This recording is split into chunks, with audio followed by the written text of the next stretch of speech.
I've already talked about a few games based on the original Yu-Gi-Oh series that I grew up with, and a few people have been asking me what I thought of the other Yu-Gi-Oh series. I didn't see many episodes of Yu-Gi-Oh! GX because I didn't have cable when it was on, and when 4Kids started showing episodes of it, they only showed the last dozen or so episodes of the series, and then the first 4 episodes of the series. I may not be qualified to judge the series, but what little I saw didn't impress me. It seemed to me that the show didn't have a continuous story, and when it did, it had a story that was stupid. Yu-Gi-Oh! 5D's, on the other hand, I thought was a real return to form for the series, and of the 1.5 seasons that I got to see, I thought it was really good.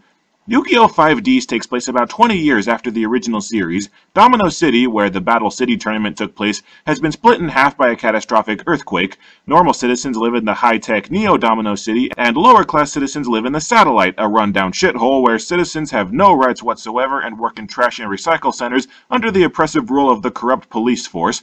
The protagonist of this series is Yusei, a duelist who escapes the Satellite to crusade for satellite freedom and to get revenge on his one-time friend Jack Atlas, who took Yusei's best card and fled the Satellite and is now the greatest duelist in the world. However, Yusei soon discovers that he and Jack are both signers, duelists imbued with magic powers involving an ancient godlike being called the Crimson Dragon, and thus Yusei is soon fighting various villains who want to take over the world. The 5D's series added 2 things to the Yu-Gi-Oh! Series. First, it introduced tuner and synchro monsters, where you send a tuner and a non-tuner monster from your field to the graveyard to summon a synchro monster from your fusion deck, hitherto known as the extra deck. The second thing it added was turbo dueling, where 2 duelists battle it out while riding on high-speed vehicles called duel runners. Come to think of it, the 2 shows that I watched at 4Kids at this time were Kamen Rider Dragon Knight and Yu-Gi-Oh! 5D's, and both involve cards and motorcycles. Weird. We all know that, aside from a frequently insignificant rule change, turbo dueling was just regular dueling that was made a little more exciting to watch, but you can't deny that if you watched Yu-Gi-Oh! 5D's, one thought crossed your mind: turbo dueling looks fun as hell! So Konami made a turbo dueling video game, Yu-Gi-Oh! 5D's Wheelie Breakers, on the Nintendo Wii. The game has 3 gameplay modes: a story mode, Grand Prix mode, and matchup mode, which is kind of a free play and multiplayer mode. The story mode pretty much follows the story of the series, with you taking the place of Yusei. You play as a satellite citizen who enters a turbo dueling tournament in the city, satellite citizens being allowed to enter since Yusei won the Fortune Cup. Oh yeah, spoiler warning for the first season of the show, the good guy wins. The story mode is a series of 8 one-on-one fights leading up to a showdown with Yusei for the Wheelie Breakers Championship. If you play through the story mode a second time, half of the opponents change, and Jack is the final boss instead of Yusei, so you pretty much get to fight every enemy in the game one-on-one. And want to hear something that will blow your mind? The friend that supports you throughout the game is Rally, one of Yusei's friends from the Satellite.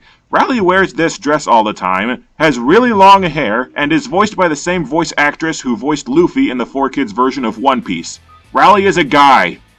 I am dead serious. Although the fact that he's in a Yu-Gi-Oh! Series and he doesn't have boobs the size of watermelons probably should have been my first clue. Wheelie Breakers is actually a racing game instead of a dueling game. Well, actually it's kind of both, but we'll get to that later. You build a deck of 15 to 25 cards to use while you race. You draw cards from your deck, summoning monsters to attack other racers, using spells to buff yourself or to inflict ailments on your opponents, and using traps that activate when other racers try to screw with you. I guess the best way to describe the game is imagine Mario Kart where you get to select which items you get before the race starts. The gameplay of Wheelie Breakers is actually really complicated to explain, but it's really simple to get the hang of once you start playing.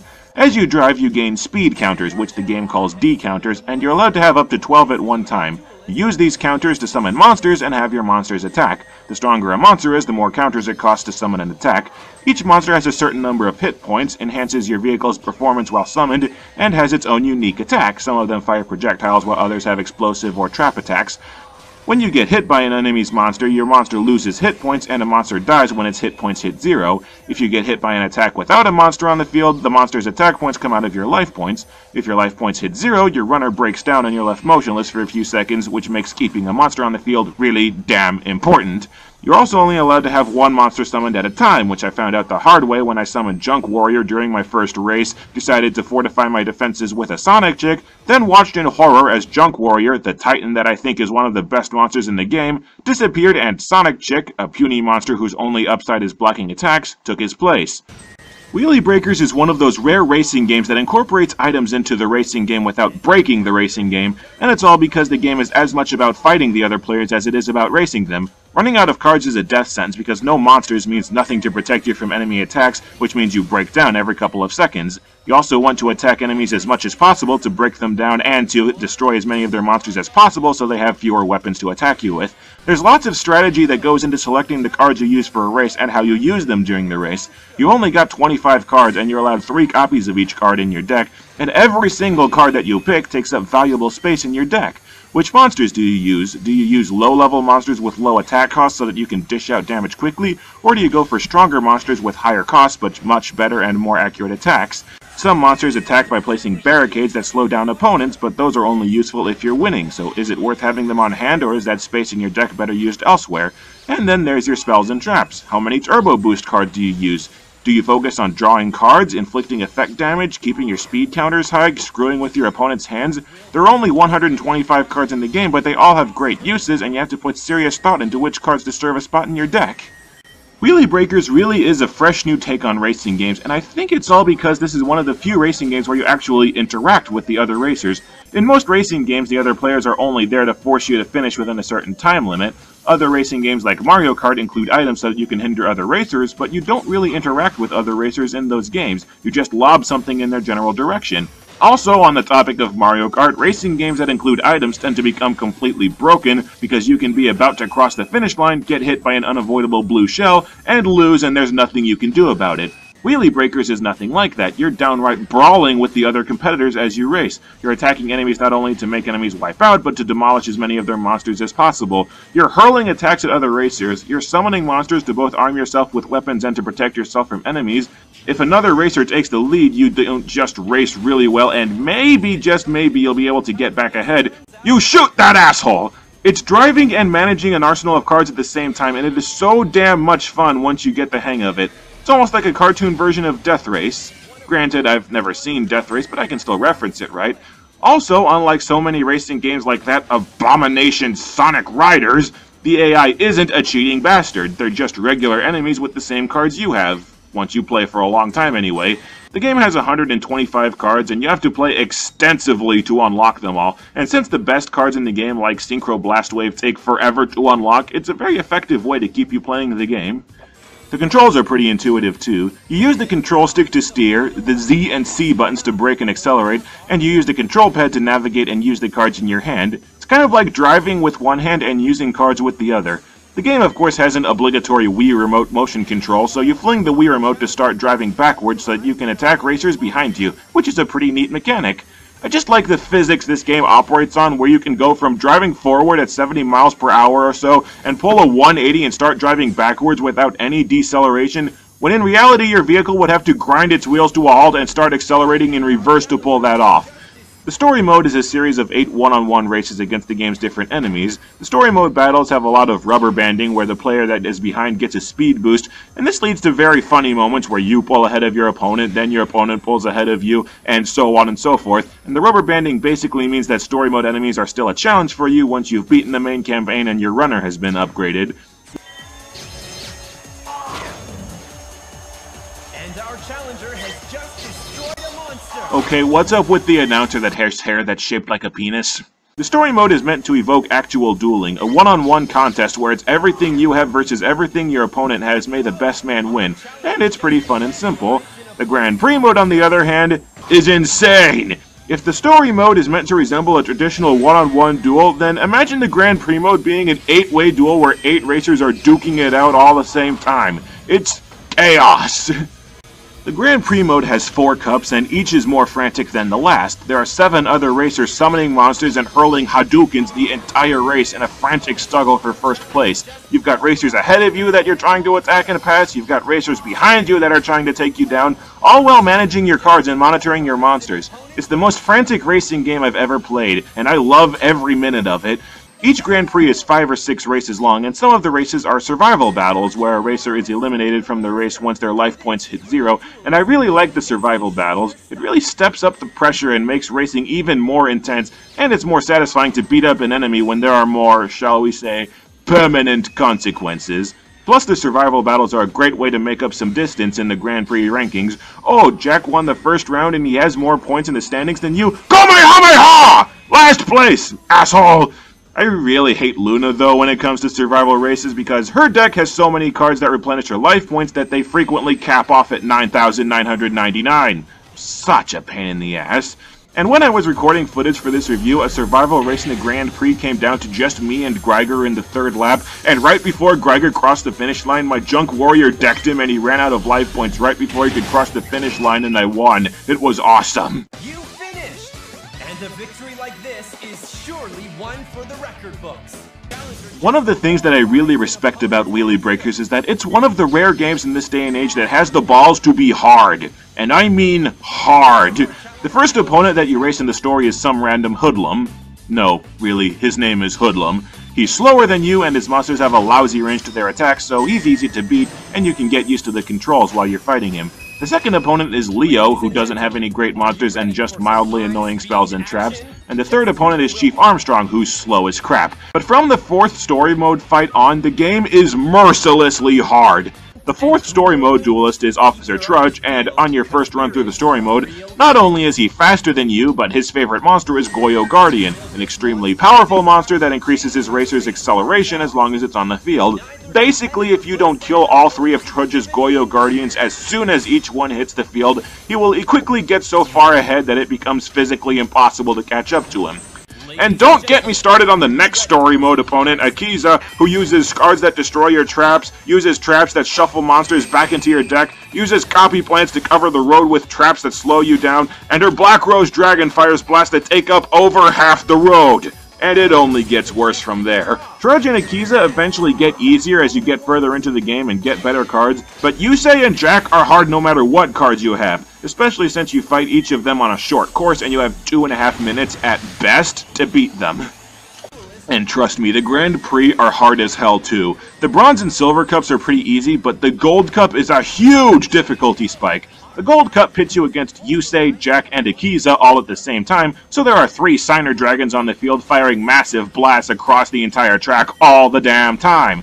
And that's before Jack busts out his End of the Storm cards, which destroy all monsters on the field when activated. And the Platinum Cup goes from just being hard to being ludicrous, because Lazar joins the Platinum Cup and his deck is full of cards that force you to discard from your hand. Have fun restarting each race 3 dozen times because you keep running out of cards! But if it sounds like I'm complaining, I'm actually not. Wheelie Breakers pisses you off in a good way. It makes you just enraged enough so that you want to keep playing the game because you want to teach the game a lesson, damn it! The game is hard, but it's never unfairly hard, and I'm glad that a game released in this day and age still has the balls to be difficult, and be difficult on purpose rather than just be difficult because it was designed poorly. Besides, the difficulty is really reduced by the fact that you have the option to restart any race as many times as you want, because this is a Yu-Gi-Oh game and sometimes you just have bad luck.